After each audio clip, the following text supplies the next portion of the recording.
आपण भक्तांच्या कल्याणार्थ कर्मविमोचन, वंशविमोचन, ऋणमोचन हे 3 विधी गुरुमार्गामध्ये चालू आहेत सध्या. पैकी कर्मविमोचन काही भक्तांचं झालेलं आहे, वंशविमोचन काही भक्तांचं झालेलं आहे आणि ऋणमोचनाचा विषय काही ठिकाणी चालू आहे.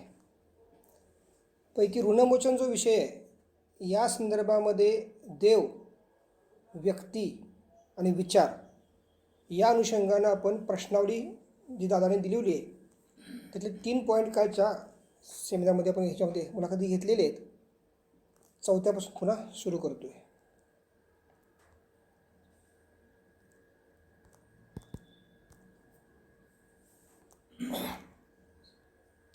ऐपतीप्रमाणे दानधर्म व परोपकार करण्याचे काही कृत्य आज आपल्या हातून घडले काय, हे जे आपण विषय घेतो आहे हे आपलं मन आहे आणि मनामध्ये जे विषय चालू आहेत त्या विषयांची उत्तरं आपण आपल्या स्वतःला द्यायची. आपण ऐपतीनुसार जे काही 2 रुपये कमवतो त्या प्राप्त जीवनामध्ये आपल्याकडून काही दानधर्म झाला का, काय देवधर्म झाला का? दानधर्म म्हणजे तुम्हाला काय माहिती आहे का? एखाद्याच्या लग्नाला जायचं, 50 पाकिट द्यायचं, 5 लोकांनी जीवन यायचं, त्यात दानधर्म म्हणत नाहीत. नातेवाईकाच्या लग्नाला जायचं, जाताना साडी बिडी सगळी आहार घेऊन जायचं, येताना आहे दुसरे घेऊन यायचे, त्यात दानधर्म म्हणत नाहीत. एखाद्या गरीबाला शिळी भाकरी खायला द्यायची, काय तर ठेवून काय करायची, उकळी टाकण्यापेक्षा एखाद्या मुखात जावं, प्राण्यांना खायला द्यायची, यात दानधर्म म्हणत नाहीत. दानधर्माचा अर्थ असा की जे आपण खातोय ते आपण अन्न दुसऱ्याला देणं. काय सांगितलं? मी 5 स्टार हॉटेलमध्ये गेला आहे. 5 स्टार हॉटेलमध्ये चहा किती मी सांगायची गरज नाही. तसाच चहा तुम्हाला वाटतं का बाबा? काही नाही, जो वेटर येतोय तो म्हणतो बैस चहा घे माझ्याकडनं. इच्छा होते का तुमची? टीप तुम्ही 100 रुपये द्या, काय तर सर्व्हिसची पार्ट तो आला, पण चहा द्यायची तुमची इच्छा नाही होणार. लक्षात आलं का? विमोचन करायचं म्हणजे काय करायचं तर पहिल्यांदा मनाची दृढता झाली पाहिजे. आपलं मन किती विकसित आहे आणि किती अविकसित आहे याचा आरसा म्हणजे आपला देह. समजते का? तर दानधर्म आणि परोपकार असे काही कृत्य आपल्या हातनं घडलं का?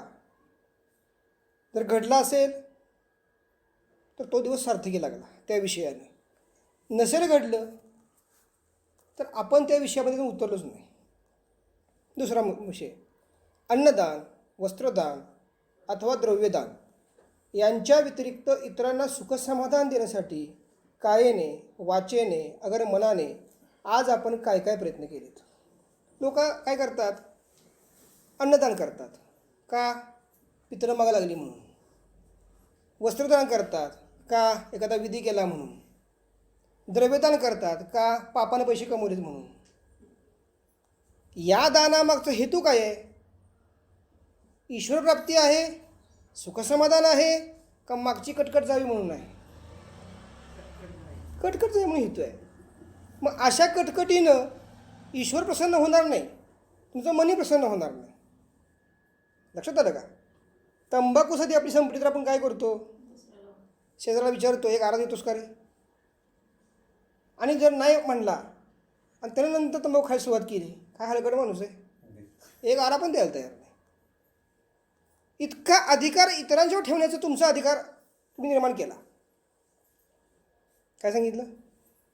आपण इतका अधिकार स्वतःच्या मनाने निर्माण केला आहे की दुसऱ्यावर आपला अधिकारच आहे.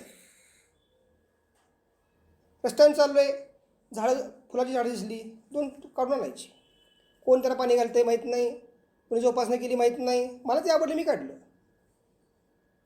म्हणून काया वाचा आणि मन काय सांगतोय याचा तुम्ही वापर काय केला? तुम्ही दान करत असताना कायेनं काय केलं, वाचेनं काय केलं आणि मनानं काय केलं? म्हणून सांगितलं की अन्नदान काय करतोय? पितराला मागा लागू नयेत. वस्त्रदान काय करतोय? एखादा विधी केला. आणि द्रव्यदान काय करतोय? कटकटी माग आहेत ना. आणि कुठलेही विधी तुम्ही अंतःकरणापासून करतच नाही. विधी कशी करता? लादून. एखादी शांती घालायला सांगितली, कुठला विधी करायला सांगितलं, तुमच्या आतून तुमचं येतं का ते? मग काय बघा 10,000 गेले, हां बायपासला 50,000 गेले काय वाटणार नाही. कारण माझंच कातडं काढून मला शॉर्टमध्ये टाकलेलं आहे, बायपास झाली. लक्षात आलं का? आता याचा अर्थ काय आहे? तर ईश्वर दिसत नाही. ईश्वर काय होत नाही? दिसत नाही. आणि डॉक्टरकडे तुम्ही जेव्हा जाता त्याला तुम्हालाही त्यातलं काही दिसत नाही, पण तो लिहून घेतो. तुझ्या कुटुंबातल्या काही व्यक्तीला जर काही झालं तर जबाबदार तू असशील, असं लिहून घेतल्यामुळं तुम्ही म्हणता हे खरं आहे. पण ईश्वराला तुम्ही खरं मानायला तयार नाही. म्हणजे काया वाचानी मन ह्याचा तुम्ही जर विकास केला तर तुमच्या अन्नदान, वस्त्रदान, द्रव्यदानला महत्त्व आहे. अन्यथा त्याला महत्त्वच नाही. कारण कुठली गोष्ट लादून करू नये. काय सांगितलं? लादून केली तर काय होणार? ती त्याला महत्त्वच राहणार नाही. लक्षात आलं का? एक परमेश्वराला श्रीफळ अर्पण करताना परमेश्वर भिकारी नाही आहे. निसर्गातलं धन निसर्ग त्याने निर्माण केलं आहे. पण श्रीफळ का ठेवायचं? आपल्या मनामध्ये दान भावना काय आहे का? काय सांगितलं? तुमचं जे ब्लड रिलेशन आहे ना, कटाकटी 100 वर्ष. किती? गेल्या जन्मात कोण होता माहीत आहे का? पुढं कोण होणार आहे माहीत आहे का? फक्त पळायचं कशासाठी? स्वार्थासाठी. नात्यात पण स्वार्थ आहे. कारण सक्के भाऊ पक्के वैरी असतात. काय सांगितलं? पक्के वैरी. आणि अशा वृत्तीचा जर व्यक्ती असेल तर त्याचं कुठलं दान किती फळाला येईल? समजा अन्नदान केलं, बाबाला इकडे त्रास दिला आहे, हाकलून लावलं आणि अन्नदान केलं, प्राप्त काय होणार? 1 - 1 = 0. लक्षात आलं का? प्राप्त करायचं आहे काय? मन. काय प्राप्त करायचं आहे? मनाचा विकास. आणि मनाचा विकास प्राप्त करण्यासाठी सगळी विधी आहेत. तुम्ही साधा वास्तुशांत विधी घालता का नाही? कशा करता विधी आहे वास्तुशांत माहिती आहे का? ज्या जागेमध्ये तुम्ही ते उकरलं, डेव्हलप केली, ती जागेमध्ये किती जीव जंतू मेले, त्यांच्या आत्म्यांना मुक्तता होण्यासाठी वास्तुशांत विधी आहे. तुम्ही कशा करता घालताय? बहिणीकडनं काहीतरी मिळण्यासाठी घालताय, बहिणीला काहीतरी देण्यासाठी घालताय. आणि हल्ली किती पवित्रता आहे माणसात. मी सांगायची गरज नाही. कारण साडी घरी नेण्याने तुझं वाक्य येतं, काय साडी दिली? 200ची साडी. नवरा 2,000ची देतोय. नवरा काय करतोय? 2,000. किंवा नवऱ्याचा अधिकार नाही, मी माझ्या मनाने घेते. अमुक ठिकाणी गेले की साडी पायाशी येते मला. बाबाने किती दिली? 200ची. वापरून घेतलं किती? दिवसभर. लक्षात आलं का? प्राप्त काय होणार? काहीच नाही. म्हणून ते विधी फलिताला येत नाहीत. फलिताला येणं म्हणजे काय? त्या घरामध्ये राहणारा जो पुरुष आहे, जे कुटुंब आहे, ते समाधानात राहत नाही. म्हणून दर 12 वर्षानं वास्तुशांती परत करावी लागते. तुम्ही वैद्यशास्त्र काढून बघा. ज्यांना वैद्यशास्त्रांचा अभ्यास आहे त्यांना विचारा की वास्तुशांतीचा विधी किती वर्षांनी करायला लागतो? दर 12 वर्षांनी विधी करायला लागतो. तुम्ही कधी करता? आमच्या पंजोबाने केला होता, त्यानं घर बांधलं आहे. आम्ही फक्त वरची आडी बदलत आलो आहे. आणि जर भिंती खराब झाल्या तर प्लास्टर करत आलो आहे, रंगरंगोटी करत आलो आहे. पण विधी कुठलेच केले नाहीत. आणि अपेक्षा काय करतो? वास्तुपुरुषानं तथास्तु म्हणावं. कसा म्हणल?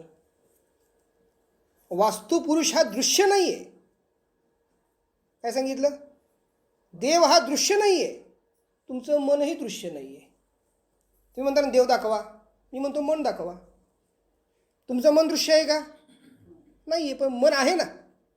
तसं वास्तुपुरुष दृश्य नाही आहे, पण तो आहे. परमेश्वर दृश्य नाही आहे, पण तो आहे. म्हणून जुनी एक म्हण आहे, पाण्यात जर काठी मारली, पाणी दुबगत नाही, तरंग उडतात. ते तरंग म्हणजे मन. काय सांगितलं? ते तरंग म्हणजे मन. मग ते काया वाचा मनाच्या तरंगामध्ये विषमता येता कामा नये. आज काय झाले? एक घर दाखवा, एक मला की जे सुखात आहे. म्हणून वाक्य आहे समर्थांचं, जगी सर्व सुखी असा कोण आहे, विचारी मना. आलं का वाक्य परत? तोची शोधोनी पाहिजे. मन सुखी नाही आहे म्हणून काही सुखी नाही आहे. मन सुखी जर असेल सगळं सुखी आहे. म्हणून वाक्य सांगितलं गेलं. काय सांगितलं गेलं? की अन्नदान, वस्त्रदान अथवा द्रव्यदान या व्यतिरिक्त इतरांना सुखसमाधान देण्यासाठी कायेने, वाचेने, अगर मनाने आपण आज काय काय प्रयत्न केलेत. तुम्ही देऊ नका काय वस्तू, फक्त पाठीवर असे थाप ठेवा. थोडंसं कुरवाळा म्हणा, मी तुझ्या पाठीशी उभा आहे. त्याला न देत असं वाटतं काहीतरी भरच काहीतरी मिळालं. आम्ही तुम्हाला काय देतो? आता नेहमी वाक्य असतं, येताना इतर रडतेच, हे नाही झालं, ते नाही झालं, ते नाही झालं, रडतेच. जाताना हसत जायचं. सुख आणि समाधान जाताना घेऊन जायचं. सुख समाधान दाखवता येत नाही, अनुभवता येतो. लक्षात आलं का? अतिथी व अभ्यंगत यांचा खऱ्या मनाने परामर्थ घेण्यात आला की जुलमाने, रंजिसपणाने त्यांची बोळवणूक केली गेली. आता अतिथी म्हणजे काय? तिथी न बघता येणारा. अतिथी म्हणजे काय? मग ते मांजर कुत्र सुद्धा असेल. म्हणजे दारात आले कुत्र, हाड हाड हाड हाड हाड. आणि इतर वेळेस दत्तांचं श्वान ही काय आहे? वेद आहेत, पूजा करा, फोटोची फक्त. आणि समोर कुत्र आलं की हाड फोटो नाही लस. लक्षात आलं का? संतांनी सांगितलं प्राणीमात्रावर दया करा. प्राणीमात्रच कळाले नाहीत. म्हणून जुनी एक म्हण आहे, काय माहिती आहे का? पूर्वी घरामध्ये होत्या गाई म्हशी, तुमच्या घरी आता उंदीर घुशी. काय सांगितलं?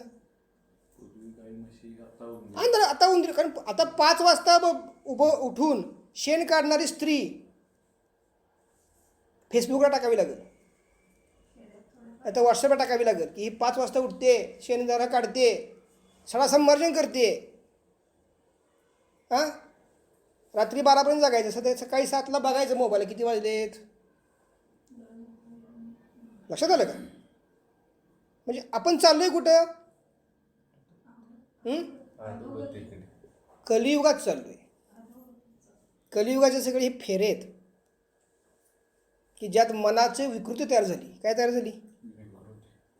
चांगलं बघवत नाही आपल्याला, सगळं विकृत चाललंय. म्हणून वाक्य अतिथी म्हणजे तिथी न बघता येणारा. आणि अभ्यंगत म्हणजे काय? एखादा साधू संत जर कोण आले, शेजारी यावेत, आपण लांबून बघावं, कशा दाढी आहे का, मिशा आहेत का, काय बोलतायत. आपल्याला काही घेणं नाही, तो मी नव्हेच. पण इथं आल्यानंतर मग मात्र ते कुठं आलं होते, कुठले गाव त्यांचं, पत्ता मिळेल का माझा? का माझं काम होतं, इथं आलं. लक्षात आलं का? मृत्यू हा सांगून येत नाही. काय सांगतोय? तुम्हाला सांगून येणार आहे का? अडचणी सांगून येत नाही. एखादा अपघात घडला सांगून येतो का? मग ते पूर्वलिखित असतं. काय सांगतोय? मृत्यू आणि अपघात किंवा अडचण हे सगळं पूर्वलिखित आहे.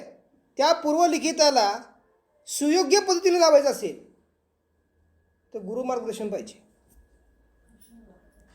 काय सांगतोय?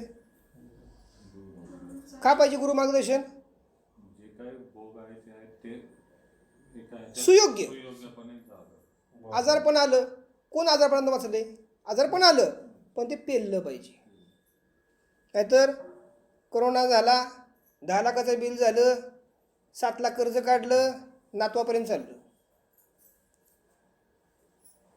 मुलगा म्हणाला बापाने एवढं कर्ज करून ठेवलं, नातू म्हणणार आमचा विकासच झाला नाही. आता हेच चाललंय. पूर्वीच्या काळात जमिनी त्या लोकांनी घेतल्या, वाडवडिलांनी, आज गुंट्यावारी करून विकून टाकल्या.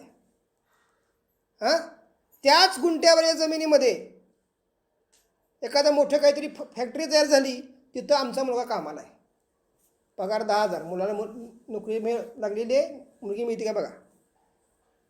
जमीन कोणाची? तुमची. विकली कोणाला? फॅक्टरी लोकांना. त्यांनी काय केलं? तुमचा मुलगा कामाला लावला. पगार किती? 10,000. आता काय पाहिजे? त्याला मुलगी पाहिजे. वा रे भारत. हां, नियम काय काढला पाहिजे होता माहिती आहे का तुम्हाला?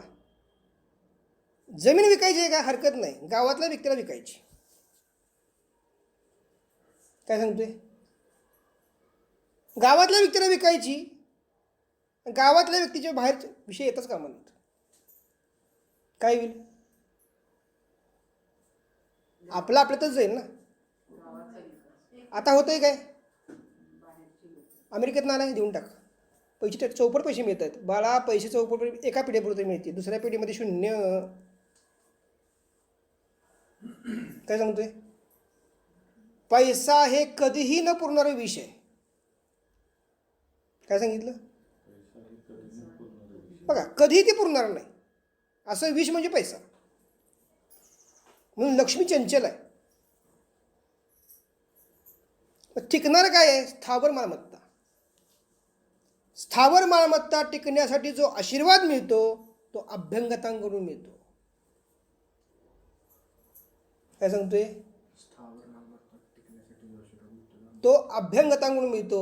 ना वडिलांच्याकडनं, ना आईकडनं, ना पाहुण्याकडनं, ना मित्राकडनं, ना मैत्रिणीकडनं, ना देवाकडनं. समजतंय का? देवकीचा 8वा पुत्र तुझा नाश करेल. देवकीचा 8वा पुत्र नाश करणं म्हणजे होणार काय? राज्य सगळं संपणार. ती व्यक्ती जाणार नाही, ते व्यक्तीचं पूर्ण राज्य पण जाणार. अभ्यंगत काय असतात? आपल्या फक्त देवापर्यंत विषय कळले आतापर्यंत. आकाशवाण्या कळल्याच नाहीत कधी आजपर्यंत. कळाल्या? या विश्वामध्ये संतांना देव घाबरतात. काय सांगा बरं? देवांचं आयुष्य अरबो वर्ष आहे, संतांचं आयुष्य 100. पण संतांनी 100 वर्षाची कमवलं ते अरब वर्षात देवाला कमवता नाही येत.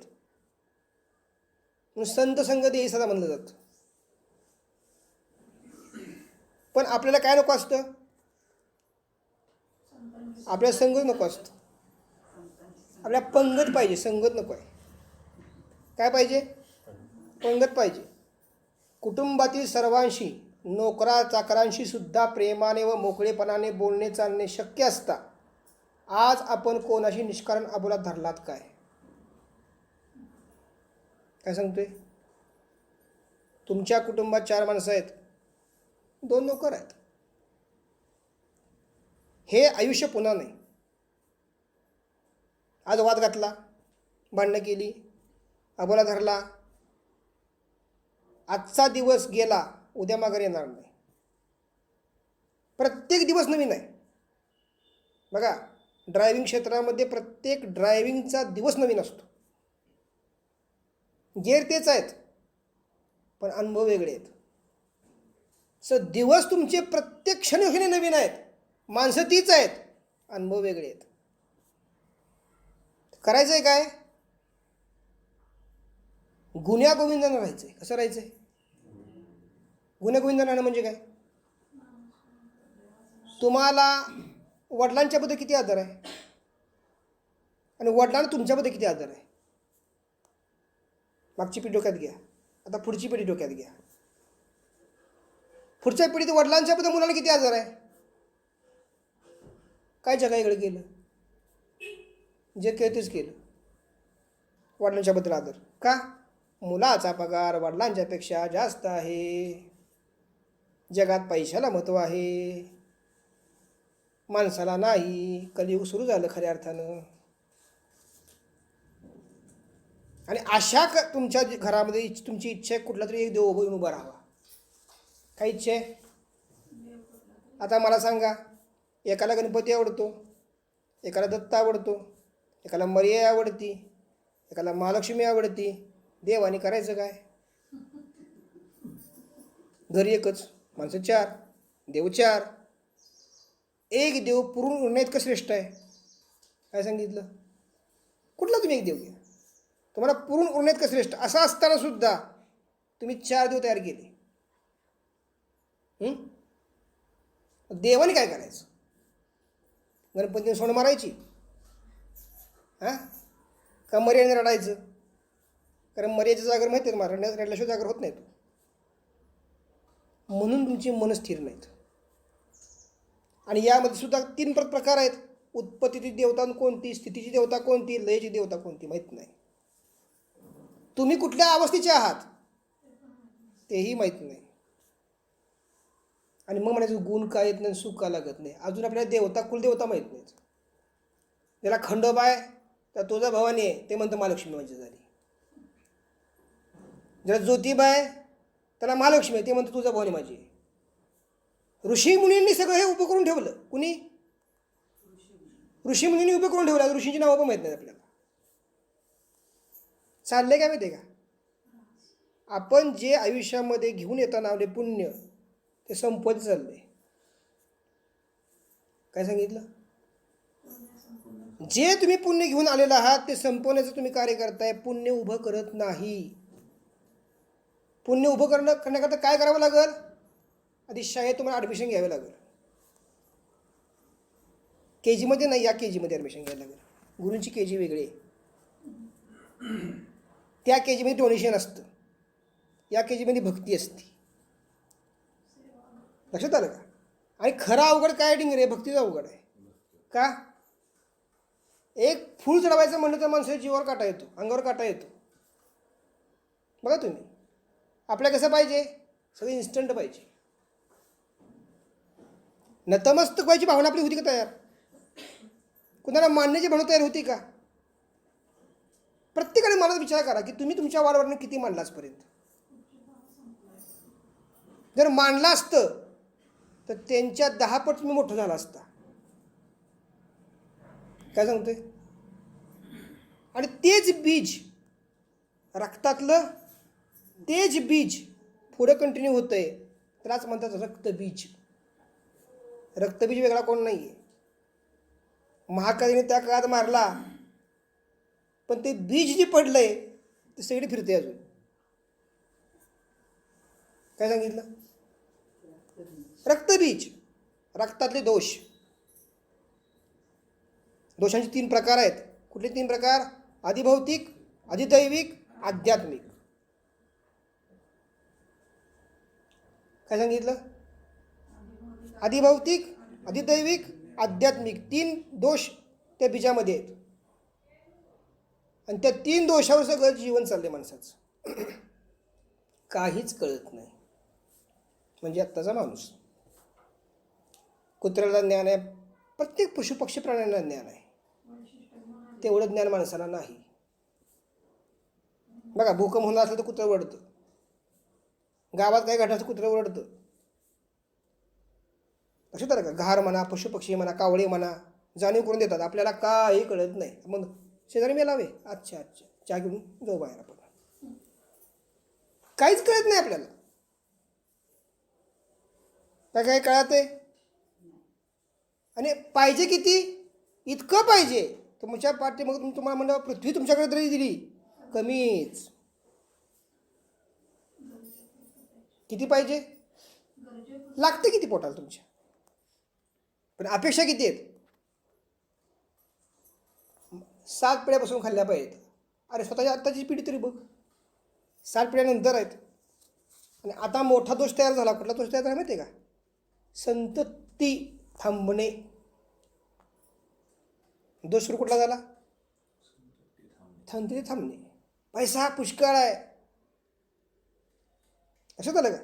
सगळ्या गोष्टी आहेत, पुढच्या पिढ्या सक्रिय नाहीत. आणि ज्यांच्या आहेत त्यांना काय शिक्षण नाहीत. हे 3 दोष, अधिभौतिक, अधिदैविक, आध्यात्मिक, कलियुगामध्ये प्रखर होणार. कसे होणार? प्रखर होणार. त्याच्या विमोचनार्थ कर्मविमोचन, वंशविमोचन आणि ऋणमोचन अनिवार्य आहे. हे जर नाही केलं तर तुम्ही, आता बघा ना, आता मंदिरं बंद आहेत. मंदिरं पण मदिरालय सगळी चालू आहेत. मंदिरं बंद आहेत, अभ्यासशाळा बंद आहेत. हं? ऑनलाईन काय चालू आहे? यूट्यूब चालू आहे ऑनलाईन. मुलं अभ्यास काय करतात हे जर पालकांना कळालं असतं, आणि त्या त्या पालक सुद्धा एका काळात मुलं होती. आपलंच बीज पुढं चाललंय. आपण आपल्या आईवडिला फसवतच गेलो. आई वडील आपल्या पुढची पिढी आपल्या फसवणारच आहे. म्हणून हा दोष कुणाचा नाही आहे. हा दोष कुणाचा आहे? वातावरण. काय सांगतोय? का वाटत नाही अधिकारी लोकांना शाळा चालू कराव्यात, मंदिरं चालू करावीत? का नाही वाटत? कारण त्यांनी पुष्कळ कमवून ठेवले. तुमचा वापर करता आला म्हणजे सगळं त्यांना मिळालं. काय सांगतोय? तुमचा फक्त वापर. का तुमची पुढची पिढी जर मोठी झाली तर त्यांच्या पुढेच्या पिढ्या लहान होतील. जागं झालं पाहिजे. काय झालं पाहिजे? म्हणून एक वाक्य असतं, मी न कुणाचा आणि कुणी न माझं. काय वाक्य गुरुमार्गात? मी न कुणाचा. ईश्वरा व्यतिरिक्त माझं कुणीही नाही आणि मी कुणाचाही नाही. विषय समजला? पुढचा विषय पुढे घेऊया. साईनाथ महाराज की जय. आपण भक्तांच्या कल्याणार्थ कर्मविमोचन, वंशविमोचन, नृणमोचन हे 3 विधी गुरुमार्गामध्ये चालू आहेत सध्या. पैकी कर्मविमोचन काही भक्तांचं झालेलं आहे, वंशविमोचन काही भक्तांचं झालेलं आहे,